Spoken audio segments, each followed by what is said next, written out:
Hello, welcome to my YouTube channel let's fact जीएसएजी। मेरा नाम है काजल उपाध्याय। आशा करती हूँ आप सभी अच्छे होंगे। और जैसे कि हमने लास्ट क्लास में कहा था कि कैसे एक सब्जेक्ट दूसरे सब्जेक्ट को इंटरलिंक करता है, तो मैंने कुछ ज्योग्राफी के फैक्ट्स बताए कि किस तरह से ज्योग्राफी रिस्पॉन्सिबल है हमारी हिस्ट्री और पॉलिटी के को फ्रेम करने के लिए।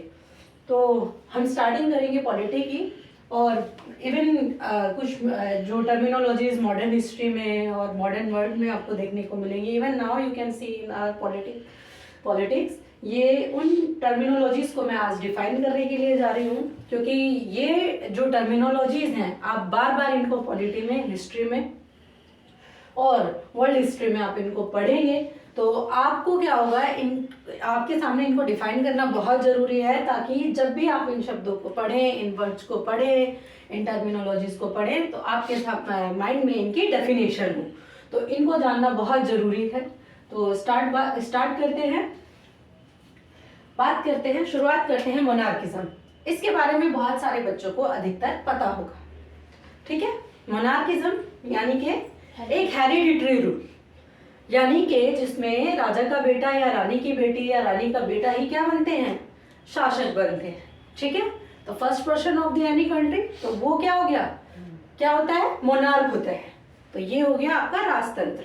हालांकि आज के टाइम में राजतंत्र जो है वो एग्जिस्ट नहीं करता है, सिवाय कहाँ के, इंग्लैंड के, ब्रिटेन के, ठीक है। ब्रिटेन का पार्ट है इंग्लैंड, ठीक है। वहां पे क्या है, आज भी किंग और क्वीन होते हैं, ठीक है। तो सिर्फ उसको उनकी मर्यादा को बनाने के लिए ये पद रखा गया है। बाकी पावर वहां पे भी किसके हाथों में है, पार्लियामेंट के हाथों में है, ठीक है। तो मोनार्किज्म, जैसा कि मैंने आपको बताया कि एक हेरिडिटरी रूल, यानी पीढ़ी दर पीढ़ी एक ही परिवार से शासन करने वाला, शासक पैदा होने वाले शासक या शासन करने वाले लोग, ठीक है।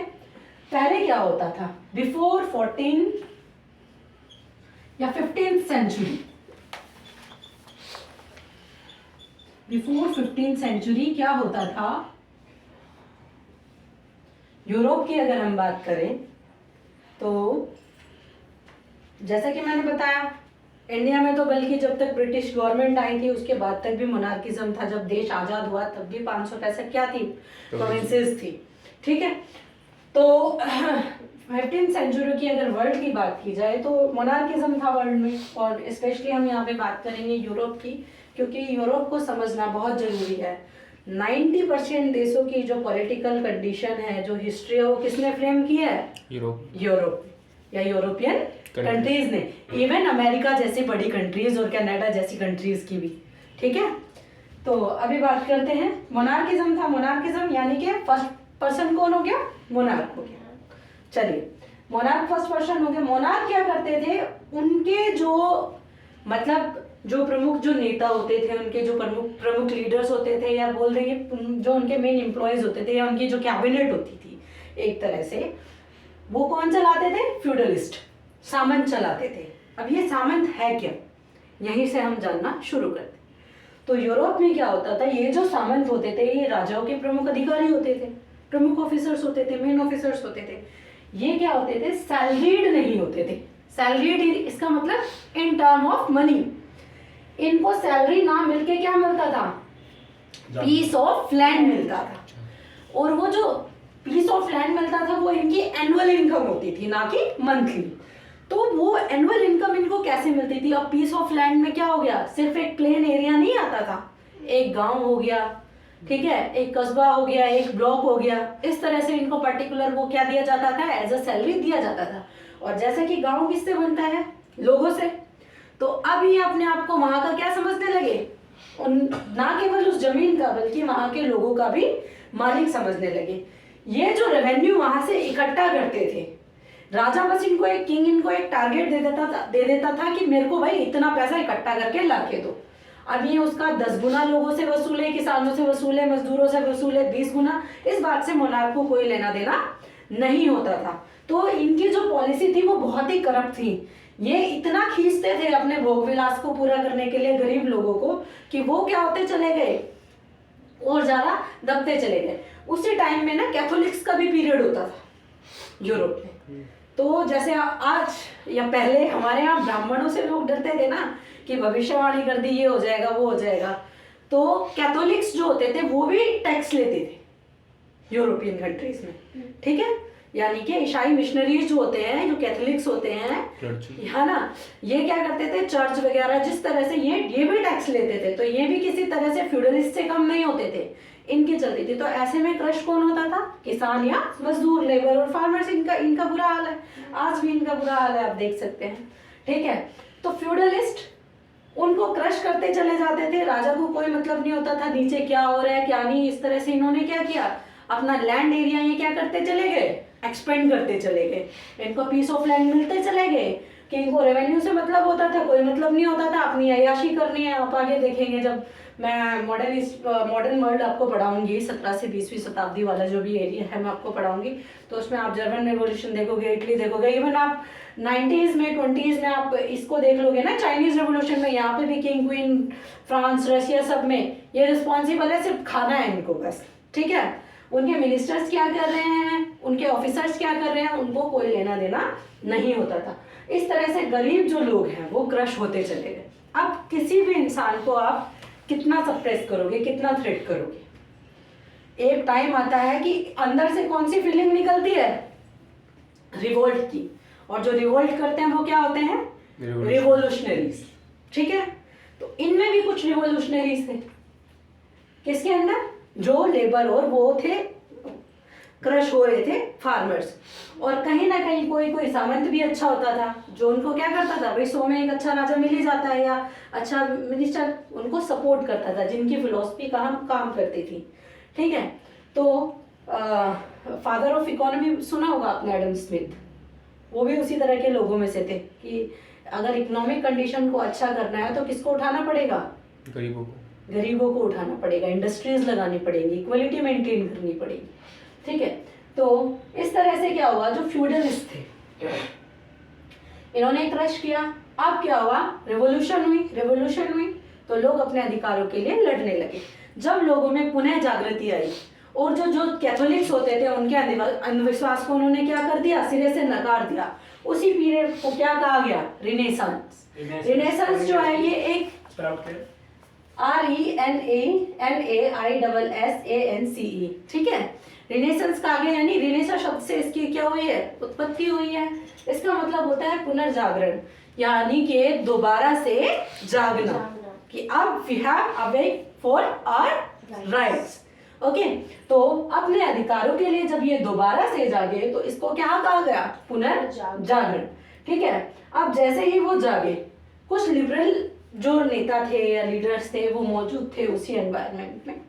उन्होंने बोला कि अभी अपने अधिकारों के लिए जाग रहे हैं तो क्या करो, छूट दो सबको अपने हिसाब से पढ़ने की, अपने हिसाब से, क्या पता किसके अंदर कौन सा इन्वेंशन जन्म ले रहा हो, कौन क्या इन्वेंशन कर दे। तो जैसे ही थोड़ा सा क्या किया गया कि वहां पे मतलब लिबरलाइजेशन हुआ, थोड़ा सा लिबरलाइजेशन मतलब उदार नीति अपनाई, लोगों के प्रति दया अपनाई, ठीक है। तो वहां क्या हुआ, किसी के अंदर आइंस्टीन था तो किसी के अंदर जेम्स फोर्ड था, ठीक है। हाँ, जैसे आपने बताया कि फ्यूडलिज्म था, तो जो अपर क्लास थे, जैसे क्लर्जी लोग, चाहे जैसे चर्च के लोग थे और बाकी नोबल थे, ये लोग रिप्रेस, मतलब आप रॉयल कह लोगे इनको, क्या रॉयल लोग सप्रेस किया करते थे। तो गरीब होते गया। तो लिबरलिज्म का आइडिया फिर आ कैसे पाया, मतलब क्योंकि रिनेसेंस आया पहले, मैंने कुछ बोला ना, उसमें कुछ नेता थे जिन्होंने क्या किया कि जो वहाँ के मोनार्क थे उनका तख्ता पलट कर दिया। जब वहाँ के मोनार्क का तख्ता पलट हुआ तो डेमोक्रेसी आई, मोनार्किज्म को काफी हद तक क्या कर दिया गया, कम कर दिया गया, ठीक है। अब लोगों के मत लिए जाने लगे, समझ आई की बात। तो इस तरह से इसको लिबरलिज्म कहा गया। लोगों के प्रति कुछ ऐसी पॉलिसीज बनाई गई कि नहीं ठीक है, गवर्नमेंट में अब आपका भी रोल होगा, इकोनॉमी में अब आपका भी रोल होगा, इस तरह से होगा, इस तरह से होगा। तो इन्होंने पाया कि हर जगह पे कोई ना कोई क्या है, छिपा हुआ बैठा है, कोई आइंस्टीन है तो कोई जेम्स वॉट, ठीक है। इस तरह से बहुत सारे क्या हैं, साइंटिस्ट हैं जिन्होंने बहुत सारे इन्वेंशंस किए हैं, है ना। तो इस तरह से नए नए इन्वेंशंस हुए। अब वो जो इन्वेंशंस हुए उनको किसका रूप देना था, इंडस्ट्रीज का, ठीक है, इकोनॉमिक ग्रोथ के लिए उनका यूज करना जरूरी था भाई, इनके पास रिसोर्सेज, ज्योग्राफी से तो इनको कुछ नहीं मिला था, जैसा कि मैंने आपको बताया था कल की क्लास में कि इनको ज्योग्राफी से तो कुछ नहीं मिला, इनको अब क्या करना था, वो इन्वेंशन ही इनकी इकोनॉमिक ग्रोथ का रीजन बनेंगे, ठीक है। तो इन्होंने क्या की, इंडस्ट्रीज इस्टेब्लिश कर दी। अब क्या हुआ, अब मान लो यूरोप है, ठीक है, इंग्लैंड, जर्मनी, फ्रांस, ऑस्ट्रिया, इतनी सारी कंट्रीज है, ठीक है। अब इन्होंने जैसे इंडस्ट्रीज लगाई तो इंडस्ट्री जो लगाएगा वो कौन होगा, इंडस्ट्रियलिस्ट होगा। और इंडस्ट्रियलिस्ट किस लिए काम करता है, कैपिटल के लिए, कैपिटल यानी कि प्रॉफिट, पैसा, ठीक है, कैपिटल के लिए काम करता है। अब ये अपनी इकोनॉमिक ग्रोथ के लिए अपना, भाई एक गवर्नमेंट सेक्टर वाला बंदा ज्यादा काम करता है, ईमानदारी से बताना, या एक निजी कंपनी का मालिक, निजी कंपनी का मालिक, क्योंकि उसको प्रॉफिट से मतलब है, ठीक है। इसलिए आजकल इंडिया भी ज्यादातर चीजों को क्या करता जा रहा है, प्राइवेट करता है। जो बड़े बड़े रोड के प्रोजेक्ट हैं, आप नोएडा एक्सप्रेस वे देख लो, किसने बनाया है, जेपी ने, ठीक है। गवर्नमेंट ने क्यों नहीं बनाया और क्यों उसको नहीं रोका, क्योंकि गवर्नमेंट ने क्यों नहीं बनाया और क्यों उसको नहीं रोका, उसका कारण ये है कि देखो, पैसा अपना लगाएगा, टोल आएगा, उसकी इनकम होगी, उस इनकम से जो टैक्स आएगा वो किसके पास जाएगा, डेवलपमेंट हो गया, गवर्नमेंट का पैसा नहीं लगा, गवर्नमेंट की इनकम जनरेट हो गई, तो भाई ठीक है, अच्छी बात है, प्राइवेटाइजेशन तो बुरी चीज तो है नहीं, सहमत हो इस बात से। अब इस बात से डिसएग्री भी करोगे, बोलो। जैसे प्राइवेटाइजेशन होगा तो जो इंडस्ट्रियलिस्ट होंगे वो तो अपना प्रॉफिट बनाना चाहेंगे, हाँ। और वो लोगों को इसके लिए एक्सप्लॉइट करेंगे, एग्जैक्टली। हाँ, तो फिर मतलब इस तरह से देखा जाए तो कभी दूसरे लोग उठ ही नहीं पाएंगे। हाँ, तो उसी के लिए तो आगे की टर्मिनोलॉजीज है ना बेटा। अभी तक कैपिटलिज्म या कैपिटलिस्ट लोग कैसे लग रहे हैं आपको, अच्छे लग रहे हैं। और ये सच भी है कि सबसे ज्यादा जो टैक्स है वो कौन पे करता है, कैपिटलिस्ट करते हैं। इकोनॉमिक ग्रोथ सबसे ज्यादा कौन कराता है, कैपिटलिस्ट कराते हैं। लेकिन एक gap between poverty and rich line वो कौन जनरेट करता है, यही लोग जनरेट करते हैं, ठीक है। अब इन्होंने जैसे फैक्ट्रीज लगाई, अपनी इंडस्ट्रीज लगाई, इनको लेबर चाहिए थे, ठीक है। और भाई 100 लोग हैं, 100 में से 10 ही इंटेलिजेंट लोग होते हैं। वो 10 इंटेलिजेंट लोग कौन बन गए, कैपिटलिस्ट बन गए, इंडस्ट्रियलिस्ट बन गए। 90 के पास तो जरूरी नहीं है ना कि वो भी साइंटिस्ट ही बन जाए। तो वो 90 इन्होंने क्या हायर कर लिया, लेबर हायर कर लिए। अब इनको सिर्फ किससे मतलब था, इकोनॉमिक ग्रोथ से मतलब था अपनी, ठीक है। बस कैपिटल कैपिटल कैपिटल कैपिटल मतलब पैसा, कैपिटल कैपिटल कैपिटल। उसके लिए इन्होंने दिन रात उनसे क्या करना किया, काम लेना शुरू किया, लो वेजेस पे हाई लेबर, ठीक है। अब जब वो सप्रेस होंगे, जैसे कि मैंने बताया था फ्यूडलिस्ट पीरियड में सप्रेस हुए थे लोग, फिर से अपने लिए जागे वो सप्रेस होंगे, तो फिर क्या है, अच्छा हाँ, यहाँ कैपिटलिस्ट पे थे हम, तो लिबरलिज्म आया, उसके बाद इंडस्ट्रीज लगी, उदारवाद हुआ, साइंटिस्ट निकले, उन्होंने इंडस्ट्रीज लगाई। इंडस्ट्रियलिस्ट ने क्या करना शुरू किया, पैसा कमाना शुरू किया, अपने बेनिफिट के लिए काम करते हैं कैपिटलिस्ट ज्यादातर, उनको नहीं मतलब है किसी का क्या हो रहा है क्या नहीं हो रहा। उन्होंने क्या किया, अब जो यूरोप में उनकी कंट्रीज थी, देखो मान लो इंग्लैंड के पास में क्या है, एक लाइट है, और उस टाइम पे लाइट के बारे में किसी को पता नहीं है, और रात के अंधेरे में वो एक बल्ब लेके चला जाए जला के, तो उनके लिए क्या है, वो किसी मिरेकल से कम नहीं है, तो it will attract to them ना, ठीक है। तो वो उनको अट्रैक्ट करेगा। तो ये फॉरेन कंट्रीज में पहले एज अ ट्रेडर ही गए, इवन अपनी जो बाउंड्री लाइन से लगी हुई कंट्रीज है उनमें भी ये क्या गए थे, प्लीज ना प्ले आओगे, हाँ, उनमें भी ये क्या है, एज अ ट्रेडर गए थे। सो नाउ अभी हम आते हैं इस पॉइंट पे कि जब ये एज अ ट्रेडर गए थे तो कैसे इन्होंने इंपीरियलिस्टिक पॉलिसीज अपना ली, है ना। अब बात करते हैं कैपिटलिज्म की। तो इन्होंने क्या काम किया, इन्हें बस अपना कैपिटल को क्या करना था, एक्सपेंड करना था, अपनी कैपिटल बढ़ानी थी। उसके लिए इन्होंने क्या किया, देखिए, these are the European countries, ठीक है। मान लीजिए यहाँ पर क्या होता है कि फ्रांस है, यूके है, ठीक है। इन कंट्रीज में किसी चीज का इनोवेशन हुआ, अब इन्होंने इतनी फैक्ट्रीज लगा ली कि इनके पास में फैक्ट्री हो गई ज्यादा और लेबर हो गई कम। So then what they need, labour. तो अब इनके पास वो है ही नहीं, इन्होंने बच्चों को भी इन्वॉल्व कर लिया, औरतों को भी इन्वॉल्व कर लिया, खूब काम करा रहे हैं। तो इससे शुरू हुआ क्या, स्लैवरी सिस्टम। ठीक है, इससे क्या शुरू हुआ, स्लैवरी सिस्टम यानी दास प्रथा। लेकिन वो इतना ज्यादा है कि अभी भी इनको कम लग रहा है, तो they have migrated towards other countries. ठीक है, कोई जर्मनी गया, कोई इटली गया, कोई कहीं गया, कोई कहीं गया। ठीक है, उस टाइम पे आंटी शायद बर्मुडा ट्रायंगल भी बन गया था, वहां से पहले आते थे वो लोग अफ्रीका से स्लेव लेते अभी वहां नहीं पहुंचे हैं, अभी हम इंपीरियलिस्टिक थॉट पे हैं। जब हम कॉलोनियलिज्म में आएंगे तो then you will see Bermuda triangle. ठीक है, तो अभी क्या हुआ कि इंपीरियलिज्म की अभी हम बात कर रहे हैं, वो मैं समझा रही हूँ आप लोगों को। तो यहाँ पे क्या होगा, इंपीरियलिज्म की अगर बात की जाए तो देखिए कि ये नेबर्स कंट्रीज हैं इनकी, जिनके बॉर्डर लाइन क्या है, आपस में कनेक्टेड है।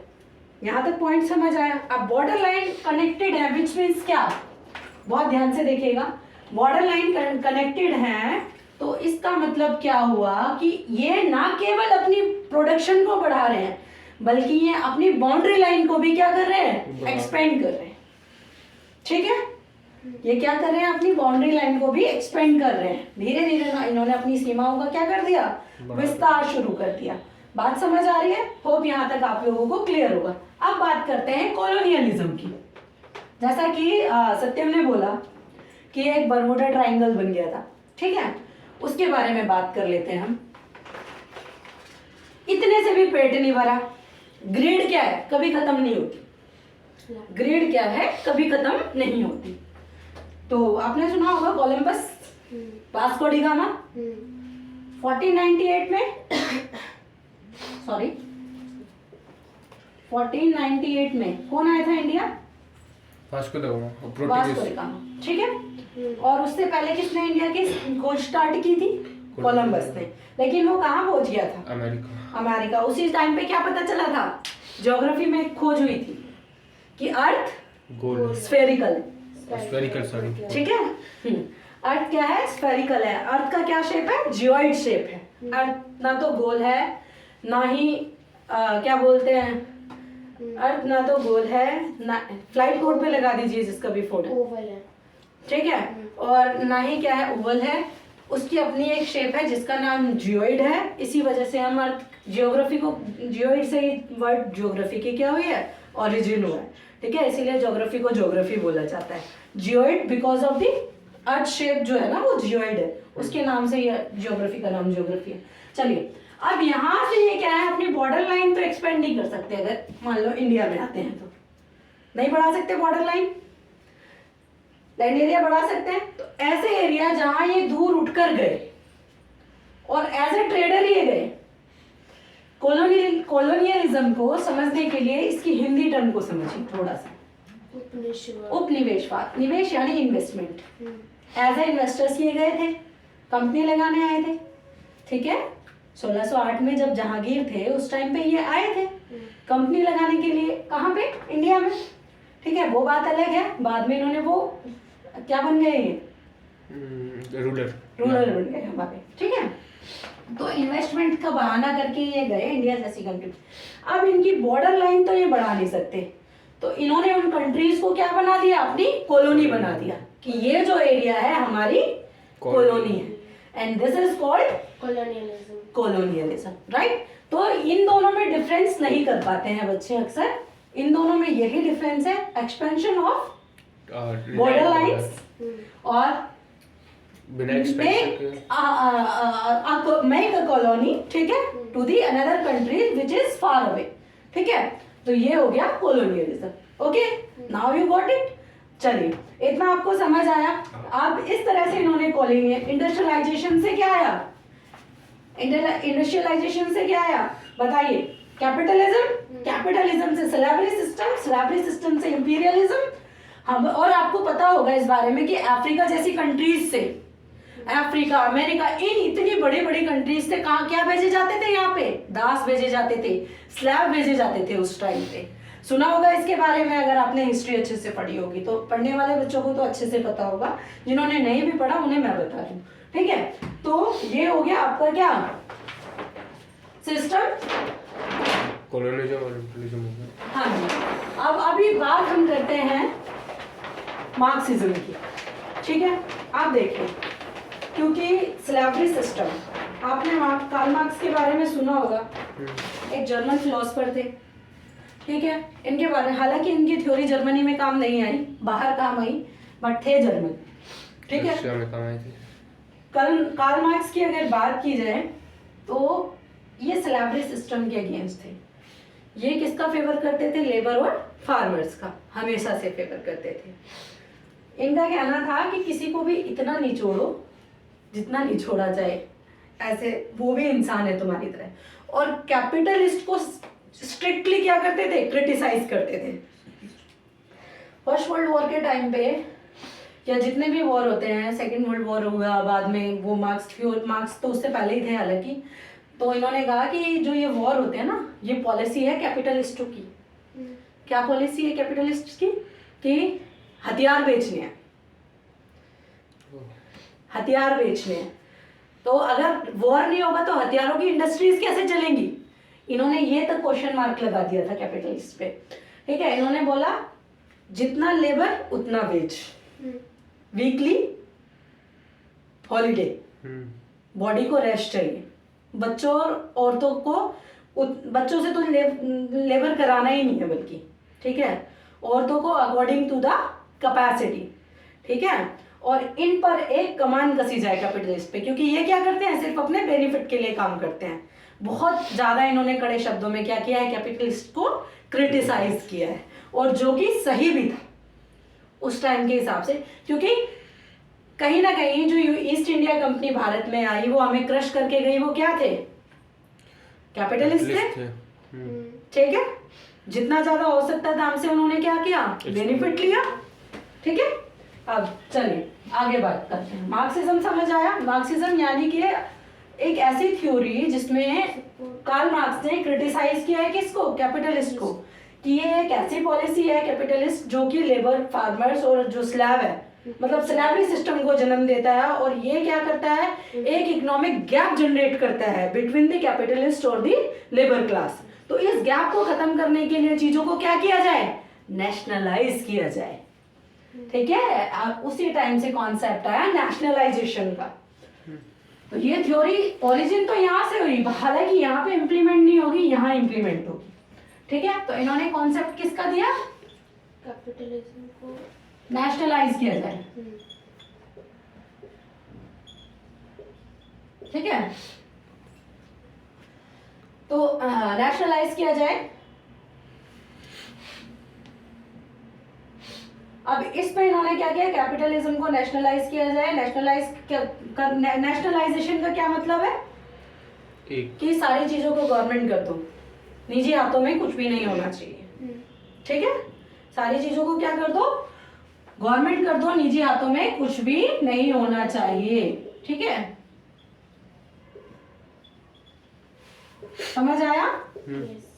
निजी हाथों में अगर कुछ भी होता है तो उससे क्या होगा? एक ग्रुप दूसरे ग्रुप को क्या करेगा? सप्रेस करेगा। और ये पॉलिसी ठीक मानते हो आप?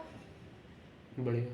हाँ, सारी चीजें गवर्नमेंट हो जाए वो ठीक है? नहीं मतलब जैसे इंडिया का है ना कि कुछ चीजें गवर्नमेंट कंट्रोल करती है। इंडिया में कौन सी पॉलिसी है?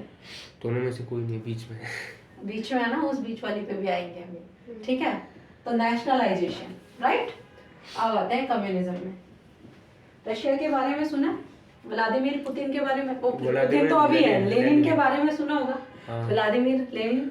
1970 में क्या हुआ था? 1917 में रशियन रिवॉल्यूशन हुआ था। रशियन रिवॉल्यूशन, वेरी गुड, ठीक है। और उसमें रशिया में उस टाइम पे शासक कौन था? कौन था रूलर? कि मुझे याद उसका नाम, वर्ल्ड वॉर 1 में वो लड़ा था। कौन सा? जार थे क्या? जार थे क्या? Tsar Nicholas. हाँ, जार निकोलस। याद आ गया? हाँ, ठीक है, ओके। तो बड़ा इंटरेस्टिंग सा किस्सा है, तो आपको याद भी रहेगा अच्छे से कि कम्युनिज्म की अगर बात की जाए तो ये है ना, इसने ना रशिया में एक पार्टी बनाई थी, बोल्शेविक पार्टी, ठीक है। बोल्शेविक पार्टी के नेतृत्व में ही रशिया में रिवॉल्यूशन हुआ था, तो जो जार था, जब शुरू में ये एक्टिव हुई पार्टी रशिया के अंदर, इसको फांसी के ऑर्डर दे दिए थे। तो ये भाग के कहाँ चला गया था? जर्मनी। जब ये जर्मनी गया तो वहाँ पे इसने लाइब्रेरी रीड की, किसकी? एक लाइब्रेरियन बना, जहाँ पे इसने कार्ल मार्क्स की जितनी भी बुक्स थी वो सारी पढ़ी। लेनिन ने? लेनिन, अच्छा। ठीक है। तो ये एक कट्टर मार्क्सिस्ट बन गया, ठीक है। बात एक ही है, बट क्योंकि उनका नाम ना देके थ्योरी अलग हो गई है बस, ठीक है। बाकी फॉलो ये किसको कर रहे हैं? मार्क्स को ही कर रहे हैं। थोड़ा थोड़ा सा माइनर सा डिफरेंस है सब में, ठीक है। हालांकि इन्होंने नेशनलाइजेशन की बात की, बट इम्प्लीमेंट नहीं हो पाया था क्योंकि जर्मनी में तो चलनी नहीं थी, ठीक है। जर्मनी में तो खुद कैपिटलिस्ट भरे हुए थे, है ना। तो कम्युनिज्म की अगर बात करते हैं, कम्युनिज्म जो वर्ड है कहाँ से निकला है? कम्युनिटी से। नीचे। और कौन सी कम्युनिटी की बात हो रही है? लेबर, लेबर, ठीक है। लेबर कम्युनिटी की बात हो रही है। तो कम्युनिज्म मतलब पर्टिकुलर एक कम्युनिटी को डोमिनेट करता है। तो अब बात करते हैं, फिर ये वहाँ रहे संरक्षक बन के, लाइब्रेरियन बन के, खूब सारी किताबें इन्होंने पढ़ी उनकी। पढ़ने के बाद में when he back to Russia, tsar का इन्होंने क्या कर दिया? तख्ता पलट दिया। कहाँ फांसी किसको होने वाली थी? लेनिन को, लेकिन किसको हो गई? ठीक है, तो बताने की जरूरत ही नहीं है ना। अच्छा, जार जो था ना, इसकी वाइफ थी जरीना। हाँ, वो जर्मनी से थी, है ना। तो ये क्या है कि उसी की सुना करता था। ऐसा कुछ कहा जाता है कि वो एक तांत्रिक को फॉलो करती थी, ठीक है। तो वो जो तांत्रिक बोलता था वही करता था वो करती थी, और जो वो कहती थी जार वो करता था। तो इस वजह से कहते हैं कि उसका ना, मतलब सबसे बड़ा रीजन तो उसकी वाइफ थी, उसके तख्ता पलट में, जार की वाइफ, ठीक है। चलिए, तो इस तरह से ये इस थ्योरी को कहाँ ले आए? रशिया में, ठीक है। और रशिया में आते ही इन्होंने क्या किया? रेवोल्यूशन कर दिया 1917 में, रशियन रेवोल्यूशन में। और father of the Russian nation कौन हुआ? लेनिन। आज तो शायद नहीं, बट इनके डमी को ना पहली बार मॉडर्न हिस्ट्री में मम्मी बनाया गया था कि इनको खत्म ना किया जाए। हालांकि इनकी वाइफ अगेंस्ट थी इस चीज के, बट इनका जो डमी, इनकी जो डेड बॉडी थी उसको मम्मी बनाया गया था, इनको हमेशा प्रोटेक्ट रखने के लिए। उस पर ना खर्चा बहुत आ जाता है मम्मी बनाए रखने के लिए, उसको प्रोटेक्ट रखना, कभी आंख में कीड़ा ना लग जाए, कुछ ना। बहुत सारे साइंटिस्ट चाहिए, बहुत सारे डॉक्टर चाहिए, केमिकल प्रोसेस है बहुत सारी, शायद अभी भी संभाल के रखा हुआ है। और बीच में 1998 में इसकी फंडिंग बंद कर दी थी। नहीं, 1991 में जब रशिया का यूएसएसआर का क्या हुआ, डिवीजन हुआ था, तो इसकी फंडिंग बंद कर दी थी।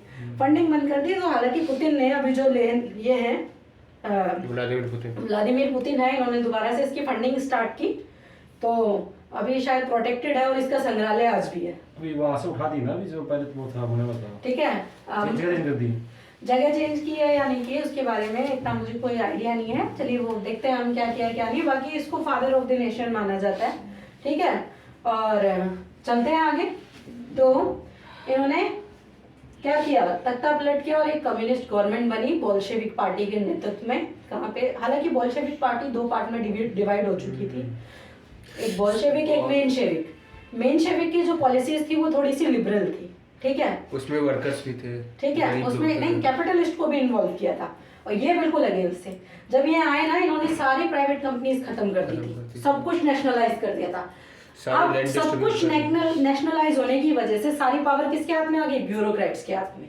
और सरकारी आदमी कैसे काम करता है बताने की जरूरत नहीं है, सॉरी, बट मतलब मैं सभी को नहीं बोल रही, लेकिन सरकारी आदमी उस बेनिफिट तक कार्य नहीं करता। तो कहीं ना कहीं ये पॉलिसी का कारण थी यूएसएसआर के विक्टन में आगे जाके, कि जो उसका डेमोलिशन हुआ था आगे जाके खत्म हो गया था, बिल्कुल वो डिवाइड हो चुका था। आज सिर्फ रशिया रह गया यूएसएसआर की जगह पे। उसका कारण क्या था? एक्सेसिव नेशनलाइजेशन की जो पॉलिसी थी इनकी, वो बाद में धीरे धीरे थोड़ा थोड़ा प्राइवेटाइजेशन किया गया, ठीक है। प्राइवेटाइजेशन के तहत अभी कुछ कंपनियां हैं जो प्राइवेट हैं, बट उन पे कमांड किसकी है? गवर्नमेंट के रूल और रेगुलेशन इम्प्लीमेंट होते हैं, ठीक है। तो इकोनॉमिक ग्रोथ को क्या कर सकता है? ये हार्म कर सकता है एक्सेसिव, क्योंकि डेवलपमेंट क्या हो जाएगा? स्लो हो जाएगा, ठीक है। चलो आगे बात करते हैं माओइज्म की, ठीक है। माओ से तुंग का नाम सुना होगा, 1949 चाइनीज रेवोल्यूशन, ठीक है। माओ से तुंग फादर ऑफ चाइनीज नेशन, ठीक है। 1949 में इंडिया के इंडिपेंडेंस के कितने टाइम बाद? 2 साल बाद, ठीक है। तो ये इनके बहुत बड़े फॉलोअर थे। रशिया चाइना के सर पे बैठा हुआ है। किसके फॉलोअर थे? लेनिन के। तो चाइना में जो रूल था, जो एम्पायर थी, वो थी महारानी क्वीन तुजोसी की। तो इन्होंने उसको तख्ता पलट किया और जो सेम थॉट है उसको ये कहा ले आए चाइना में। बाद में 1998 में चाइना ने भी कुछ कंपनी को क्या किया है, प्राइवेट किया, और उसके बाद उसकी जो इकोनॉमिक ग्रोथ है वो बहुत रैपिडली बढ़ी है, बहुत स्पीड अप हुआ है उसमें, ठीक है। तो इस तरह से माओइज्म, मार्क्सिज्म, कम्युनिज्म बात एक ही करता है, थोड़ा थोड़ा सा डिफरेंस है दोनों में, तीनों में, ठीक है। अब आता है नक्सलिज्म। नक्सलवाड़ी वेस्ट बंगाल इंडिया एक क्या है, डिस्ट्रिक्ट है, कहाँ का? वेस्ट बंगाल का, इंडिया के अंदर। आपने नक्सलाइट एरिया, नक्सलिज्म बहुत सुना होगा इंडिया के अंदर, क्या सीआरपी के इतने जवान मार दिया, जितने जवान मार दिया, ये है वो है। और आप लोग फौजी ब्रेड से, तो आप लोगों को मतलब ज़्यादा इन चीज़ों के बारे में पता है, ठीक है। तो देखिए क्या हुआ इस थॉट को, क्योंकि नॉर्थ ईस्टर्न स्टेट्स में ज़्यादा है, ठीक है, बॉर्डर लाइन एरिया है उधर नक्सलवाड़ी। ये अगेंस्ट है गवर्नमेंट के। कारण क्या है, ये अपनी जो थ्योरी देते हैं वो ये देते हैं कि हम तो सिर्फ ये फॉलोअर हैं, और इनको ऐसा लगता है कि हमारी जो गवर्नमेंट है वो किसको हेल्प करती है? कैपिटलिस्ट को, ठीक है, इंडस्ट्रियलिस्ट को। क्यों? देखिए, जो नॉर्थ ईस्टर्न स्टेट्स हैं, ठीक है, और ईस्टर्न स्टेट्स भी हैं मान लो थोड़े बहुत, ये क्या है? Resourceful states. यहाँ पे जो पॉपुलेशन है वो ज़्यादातर क्या है? ट्राइब्स है। मैक्सिमम कौन लोग रहते हैं? ट्राइब्स रहते हैं, ठीक है, ट्राइबल्स रहते हैं, है ना।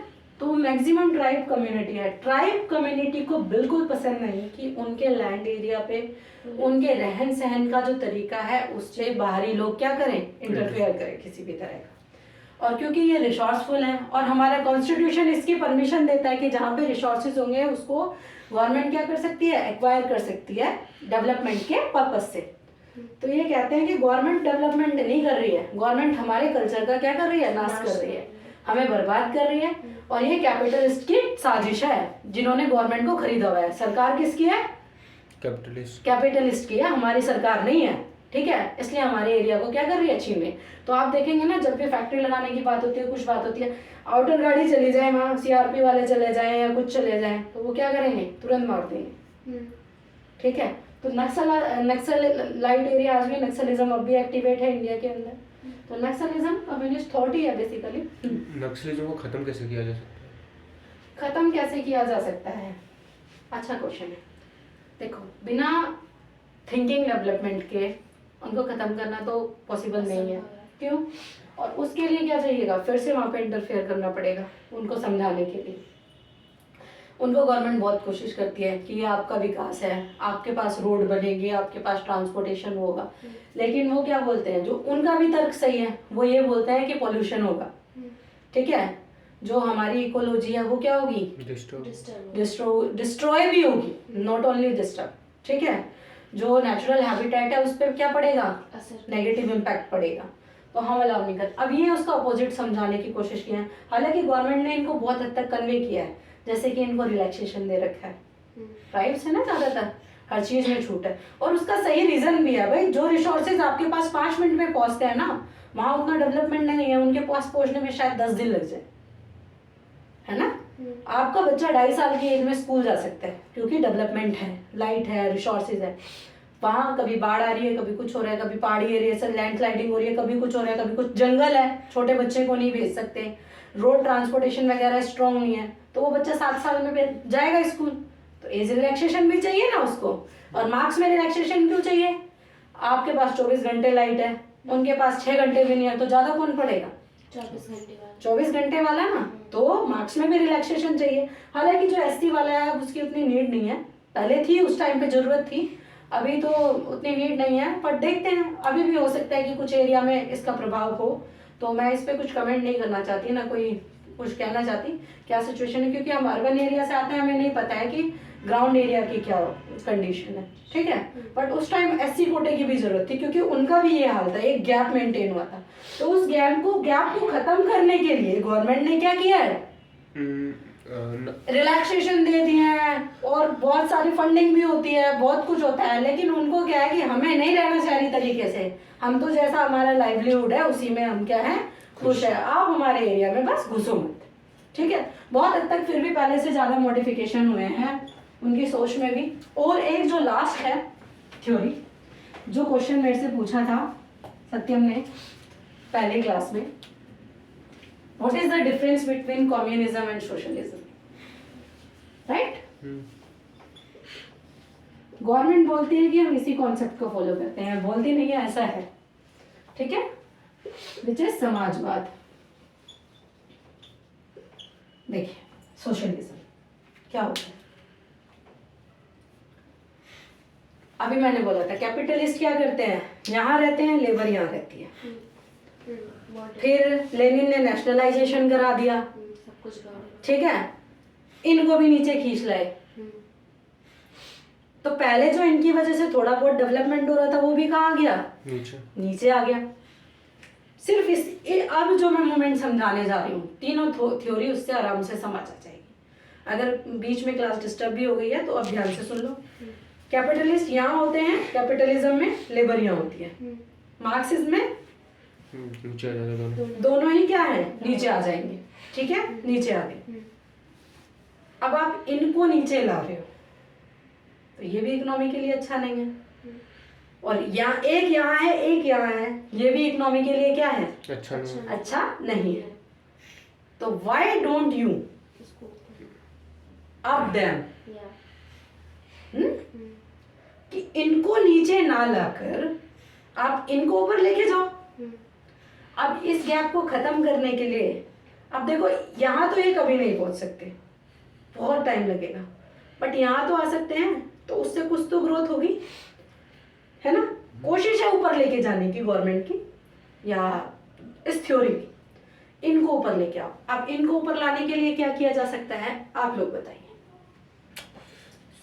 मैंने अभी कुछ एग्जांपल्स भी दिए थे, पहला उनको थोड़ा मतलब रिजर्वेशन दे दें। आप जैसे कि जितनी ज्यादा जिसकी इनकम उतना वो क्या करता है, उतना बड़ा टैक्स पेयर है, जिसकी जैसी इनकम है इतना कम टैक्स पे करता है या टैक्स पे नहीं करता है, ठीक है। मतलब उनको नीचे नहीं लाया जा रहा है, आप करते रहो, आप जितना ज्यादा कमाओगे हमारे लिए तो उतना अच्छा, हमारा टैक्स उतना है, ठीक है, हम उस टैक्स से इनका डेवलपमेंट कर देंगे, है ना। और आप टैक्स फ्री रहो, आराम से जियो, ठीक है। इनकम टैक्स की बात हो रही है, बाकी कोई ऐसी चीज नहीं है छोटी से छोटी बड़ी से बड़ी जिसपे सब लोग टैक्स पे नहीं करते, ठीक है। और रिजर्वेशन दिया जाए, अभी तो ईडब्ल्यूएस भी शुरू हुआ है, इकोनॉमिक वीकर सेक्शन, है ना। 10% रिजर्वेशन जनरल कैटेगरी के क्या है, जो इकोनॉमिक बैकवर्ड लोग उनको शुरू किया गया। इकोनॉमिक बैकवर्ड कौन, जिनकी फाइनेंशियल कंडीशन क्या है, अच्छी नहीं है, उसके लिए कुछ क्राइटेरिया सेट किया गया है, ठीक है। अच्छा, और रिजर्वेशन हो गया, टैक्स रिलैक्सेशन हो गया, ठीक है। और क्या हो सकता है, उनके लिए रिसोर्स जनरेट किए जाए, रिसोर्स जनरेट किए जाए ताकि वो ग्रोथ करे। मान लो अभी एमएसएमई के कुछ प्रोजेक्ट चल रहे हैं गवर्नमेंट के, है ना, माइक्रो स्मॉल मीडियम जो प्रोडक्शन होते हैं उनके लिए, कि उनको कभी लोन दे दिया, कभी कुछ दे दिया, ताकि वो क्या करें, अपने छोटे छोटे बिजनेस सेटअप कर सके, है ना, और उनकी ग्रोथ हो सके, ठीक है। लेकिन इसका मतलब ये नहीं है कि इनको रोक दो, क्योंकि मैंने जैसा कि जेपी का आप लोगों को एग्जाम्पल दिया था, बहुत बड़ा रोल है। 90% जो बड़े प्रोजेक्ट्स हैं वो कौन करता है, प्राइवेट कंपनीज लीड करती हैं, अंबानी अडानी ये सब लोग। मेट्रो किसकी है, ठीक है, प्राइवेट कंपनीज की है। तो आप देखो ना, अगर मेट्रो ना हो तो ट्रांसपोर्टेशन कितना टफ हो जाए दिल्ली में, कितना कंजस्टेड है दिल्ली, ऐसे डीटीसी बसों में लटक लटक के चलेंगे लोग, ठीक है। मेट्रो है, मेट्रो से क्या हो रहा है, लोगों को सुविधा हो रही है, ठीक है, गवर्नमेंट को सुविधा हो रही है, इनकम टैक्स उतना ज्यादा आ रहा है वहां से, जितनी ज्यादा इंडस्ट्रियलिस्ट की जो है इनकम हाई होगी उतना ज्यादा टैक्स आएगा, और उनको डेवलपमेंट पे अपनी फंडिंग में से खर्च नहीं करना पड़ रहा है। तो कितने बेनिफिट है, लेकिन पता है हमारे ये बहुत लेट शुरू हुए, 1991 तक लिबरलाइजेशन 1991 में हुआ था। इंडिया में ना कंपनीज को एंट्री नहीं दी थी, और उसका कारण आप समझ सकते हैं कि ईस्ट इंडिया कंपनी हमारे साथ क्या करके गई थी, तो डरते थे। और रिजल्ट ये हुआ था कि मात्र 15 दिन का राशन रह गया था हमारे पास में। और जो ये मनमोहन सिंह को अगर सोनिया गांधी ना जलाए ना, तो इनसे बड़ा इकोनॉमिस्ट कोई नहीं है पूरी इंडिया में, वर्ल्ड के टॉप इकोनॉमिस्ट में से हैं ये लोग, ठीक है। तो उसके बाद कंपनीज को एंट्री दी है, उससे एम्प्लॉयमेंट भी बढ़ा है, सारी चीज़ें बढ़ गई, वो आगे आगे हम बताएंगे, ठीक है कैसे। आज के लिए इतना ही, थोड़ी सी क्लास लंबी हुई लेकिन इन टर्मिनोलॉजीज को समझाना जरूरी था। तो आशा करती हूँ आपको मेरी द्वारा दी गई जानकारी से आप लोग सेटिस्फाई होंगे। Thank you. और क्लास पसंद आई हो तो लाइक शेयर सब्सक्राइब जरूर करें, और कोई डाउट हो तो कमेंट बॉक्स में लिख के भेजें, मैं उसको जरूर क्लियर करूँगी। Thank you.